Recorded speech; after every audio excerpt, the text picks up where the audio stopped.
Hello, salam sejahtera Dr. Kesavan. Saya mewakili tim saya iaitu saya sendiri Muhammad Syafiq bin Sulaiman, nombor matrik 266100 dan juga bersama Amirul Amin, nombor matrik 266909, Muhammad Alif Asmawi bin Mahyudin 266927. Jadi kami akan membentangkan uh, tugasan yang diberikan iaitu berkenaan dengan blueprint dan kami memilih syarikat Nestle. Jadi okey, pengenalan untuk syarikat Nestle. Dan syarikat Nestle ni pada asalnya juga dikenali sebagai Anglo-Swiss Condensed Milk Company yang mana dia diasaskan di Penang. Kemudian dia mengembangkan pada tahun 1939 tu dia diasaskan iaitu menggunakan nama Anglo-Swiss ni. Kemudian dikembangkan ke Kuala Lumpur dan membina kilangnya yang pertama, kilang Nestle yang pertama pada tahun 1962 di Petaling Jaya, Selangor. Kemudian apa yang ditawarkan oleh syarikat Nestle ini adalah mereka menawarkan produk-produk yang berasaskan makanan berkhasiat dan juga halal. Ialah sebagai satu company yang bertapak di dalam Malaysia yang juga negara Islam, jadi adalah satu kelebihan ataupun boleh kata kita boleh kata kewajipan untuk mereka menyediakan makanan-makanan yang berstatus halal. Okey. Kemudian berdasarkan analisis pastel yang dia buat, kami dapati syarikat Nestle ni daripada sudut politiknya disebabkan dia bukan saja syarikat tempatan, malah dia merupakan salah satu syarikat bertaraf antarabangsa yang mana uh, ianya beroperasi di seluruh dunia dan melibatkan beberapa buah negara yang lain.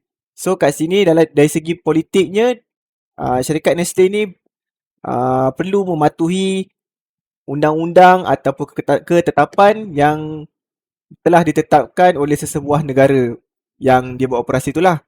Yang kedua, dari segi sudut ekonominya, apa yang kita boleh simpulkan, syarikat Nestle ni dah berjaya menaik taraf ekonomi para petani sebab disebabkan oleh mereka mendapatkan sumber-sumber bahan mentah ialah daripada apa tanaman, daripada ternakan. Okey, so yang seterusnya kita daripada sudut sosial pula, mereka berdepan dengan ancaman perubahan tingkah laku pelanggan. Contohnya macam kita pernah dengar dulu ada satu kes yang mana orang viralkan tentang kandungan gula dalam Milo. Kandungan gula yang tinggi yang menunjukkan bahawa produk ni adalah bukan produk yang sihat seperti yang diklaim oleh syarikat Nestle. So bila orang dengar yang Milo tu kandungan gulanya tinggi, jadi orang dah stop untuk consume Milo sebagai minuman, mungkin minuman harian diorang. Okay. Jadi itulah adalah contoh-contoh perubahan tingkah laku yang perlu pihak Nestle ni hadapi. Yang seterusnya adalah daripada segi teknologi. Okay, manakan dia adalah sebuah syarikat yang besar. Jadi perubahan dan penggunaan teknologi-teknologi yang ada dalam operasi penjagaan syarikat Nestle ni menyebabkan staff-staffnya, contohnya sebab dia staff ni diambil pada kebanyakannya dia ambil staff-staff tempatan sesebuah negara tu. Kalau macam Malaysia dia akan ambil staff Malaysia lah, orang-orang Malaysia lah untuk tu. Jadi biasanya orang-orang lama ni dia akan mengalami masalah untuk mengendalikan teknologi tu macam mesin ataupun software dan sebagainya. Yang seterusnya dari sudut persekitaran, syarikat Nestle ni sekali lagi sebagai sebuah syarikat antarabangsa, mereka kena aware tentang isu-isu global.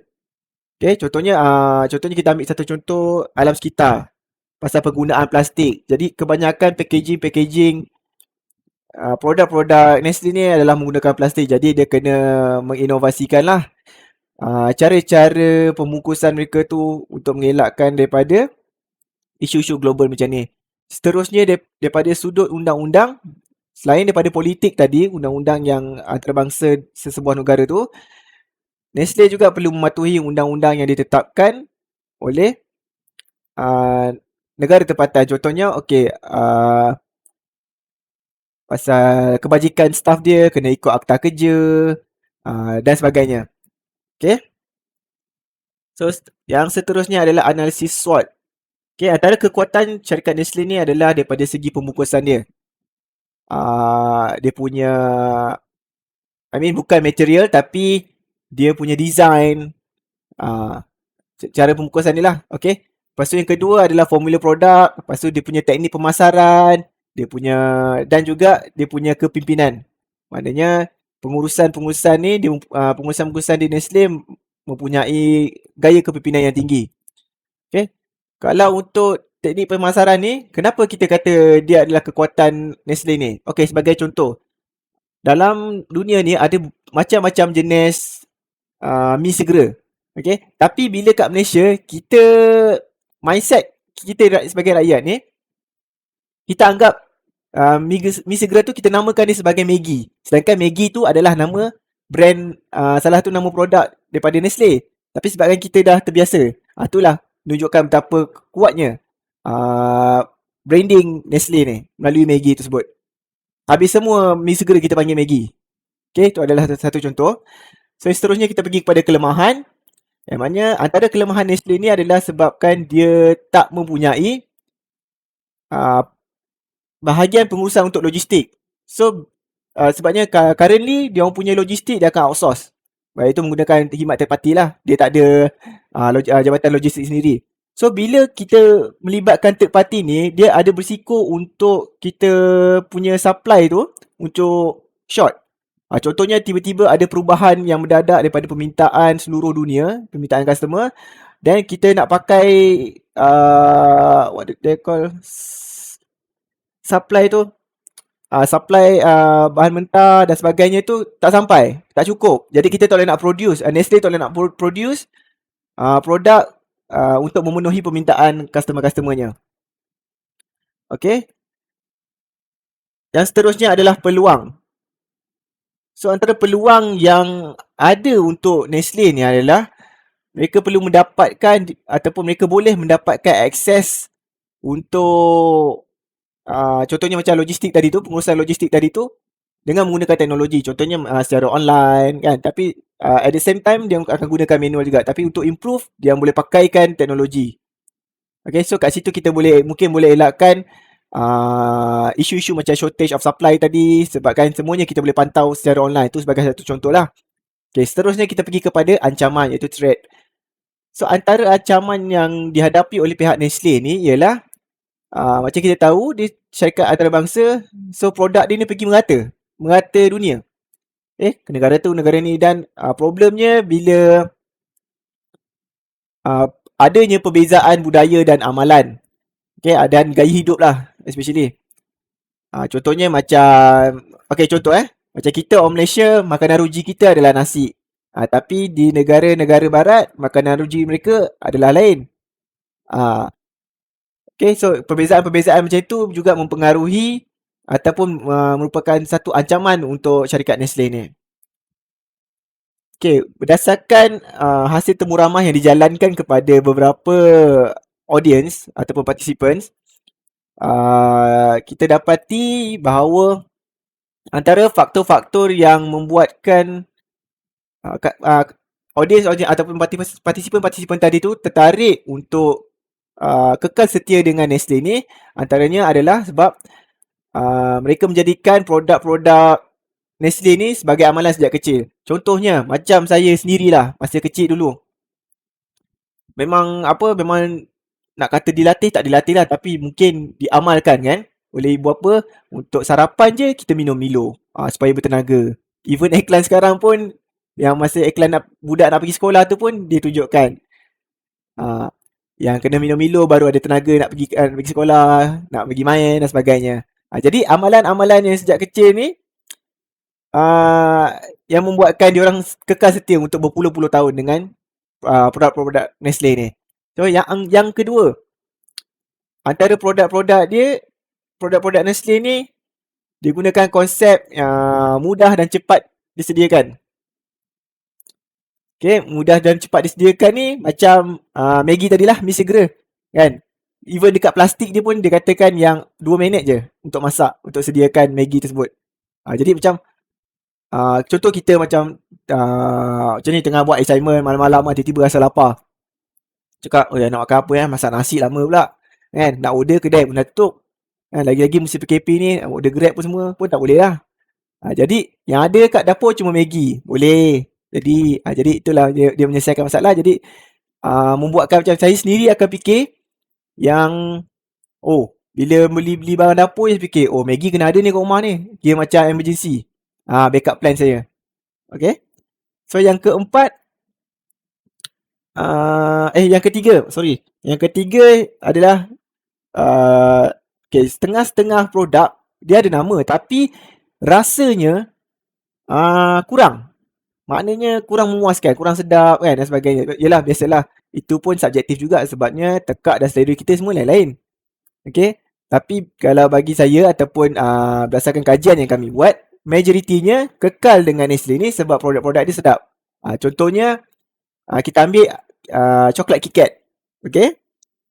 Coklat KitKat tu sedap dan coklat KitKat ni dia walaupun banyak lagi coklat bar daripada company-company yang lain tapi kenapa orang pilih untuk ambil KitKat juga? Sebab rasanya memang berbeza dengan coklat-coklat yang ditawarkan oleh syarikat-syarikat lain. Okay, yang keempat, maklumat yang membantu. Even kalau kita tengok kat setiap produk-produk Nestle ni, dia ada sertakan bahan kandungan sesuatu produk tu dan juga kandungan nutrisi sesuatu produk tu. So, benda ni, maklumat-maklumat ni sangat penting untuk mereka-mereka yang mengamalkan diet. Tak kisahlah, sebab diet ada banyak jenis. Nak kurangkan berat badan, nak naikkan berat badan. So, maklumat-maklumat nutrisi ni penting. So, senang kata, maklumat ni penting untuk mereka yang mengamalkan gaya pemakanan yang sihat. Okey, seterusnya. Masalah yang sering dihadapi oleh customer-customer Nestle ni adalah tentang kandungan bahan sesuatu produk tu sendiri. Okey.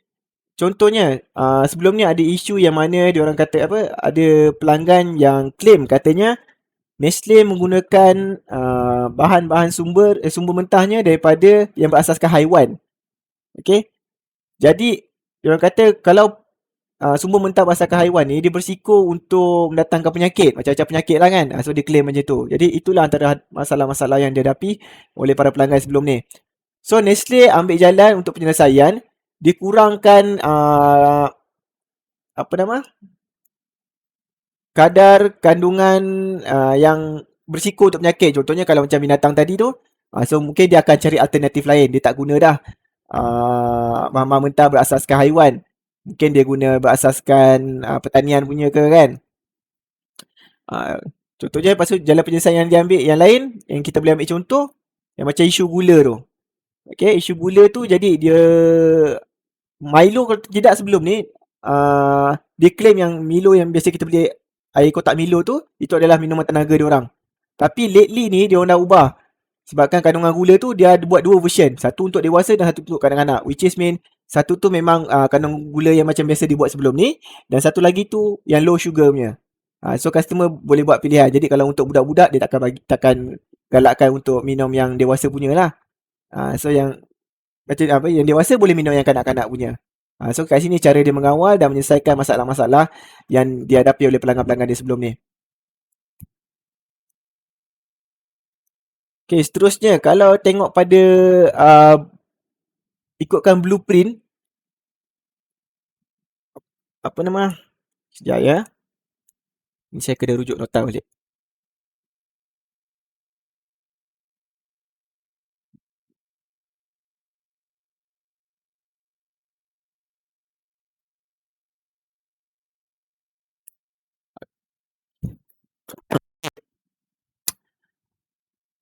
Key elements of physical evidence. Jadinya Nestle ni kalau kita perasan dia mengamalkan komunikasi yang baik dengan para pelanggan dia. Okay, contoh yang kita boleh ambil dengan jelas, dia ada macam tadi yang disediakan maklumat. Lepas tu kalau ada masalah yang dihadapi oleh customer, dia ada jalan penyelesaian dia come out dengan solution kan. Jadi selain daripada tu dia ada juga social media, akaun social media rasmi diorang untuk diorang engage dengan customer. Tak semestinya untuk promosi, tapi diorang gunakan social media tu sebagai satu platform untuk diorang spread the knowledge kepada dia punya customer.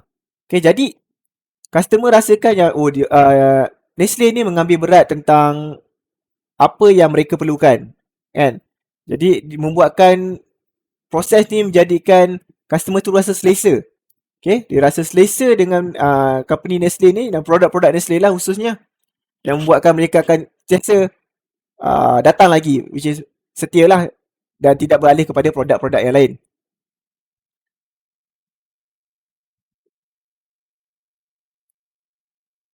Okay, even kalau kita tengok pun Nestle ni punya branding bukan satu lagi branding yang asing lah dekat dalam, kalau dekat negara kita khususnya kan. Kita ambil contoh yang mudah. Bila orang tengok, oh, ada produk baru lah. Tengok-tengok daripada mana? Nestle. Oh, tak apa, yakin. Sebabnya kita yakin yang customer yakin yang produk-produk Nestle jarang-jarang sekali mengecewakan. Kalau ada pun kekurangan kekurangan daripada produk yang baru tu, kita komplain dan kita tahu Nestle akan take action untuk solution dan improve dia punya produk tersebut. Okay. So sebagai kesimpulan, uh, Nestle ni memandangkan dia punya pengurusan mempunyai gaya kepimpinan yang tinggi. Jadi tengok dia juga, Nestle juga berkemampuan untuk sentiasa come out dengan solution. Okay, contohnya kalau macam dia tak boleh bagi alasan lah kalau sesuatu produk dia tu mengecewakan pelanggan dan dia buat senyap je. Dia tak boleh buat macam tu. Sebabnya pengurusan dia orang bagus-bagus. Jadi dia orang boleh buat R&D contohnya. Okay, contoh kita ambil mudah yang tadi tu. Yang produk berasaskan bahan mentah berasaskan haiwan tu, dia orang tukar cari alternatif lain. Ambil yang berasaskan asas tani pula. So itu satu langkah yang baik lah. Jadi benda tu perlu berterusan untuk produk-produk yang lain juga. Okay. So itu saja daripada kami. Sekian, terima kasih.